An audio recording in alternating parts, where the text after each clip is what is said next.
If you're not employing enough people or creating the environment for the private sector to attract younger people into employment, then the NIS would suffer. Right. Yeah. And they would less also contribution. Suffer from underemployment. And then there's also the issue of underemployment. Yeah. Then there's the issue of poverty. If more people is in poverty and the government have to find a way to help them, they themselves are more or less dependent on the system. Right. It means that those who are working have to bear the burden of those who are not working. We have a lot of that under the NIS. Exactly. Non-contributing. And then I'm hearing about the national debt. Right. Keep escalating. You understand? And we have to look at these issues. The government has to come clear and straight. It's not just going to the house and say, oh, it's a burden on us, but you're not telling us what was your connection with the NIS. How they got there. You understand? You have to come clear and straight. And remember, they want to make it mandatory. Right. For those people self-employed out there. You're trying your own little thing.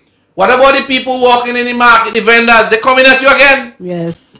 Yes. The taxi men out there, the minibus, minibuses, they're coming at you. The farmers who are self-employed, the fishermen, we're not scaring anybody, you know.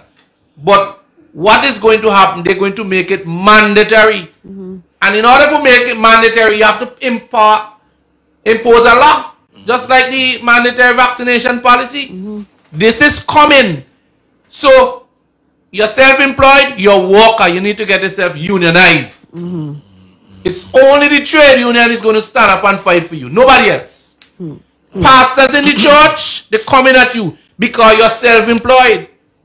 Some people have their own church. They're working with themselves. Right. The DJs, you're doing your own business, they're coming at you. But the thing is, we're hoping that the NIS could really come out of whatever problems they have been facing to bring them to this. We have not heard up to now what has brought them to this. We know the government keeps saying that they are paying so many more people for the non-contributory pension. You know, they're paying so many pursuits and the money has been increased and so on.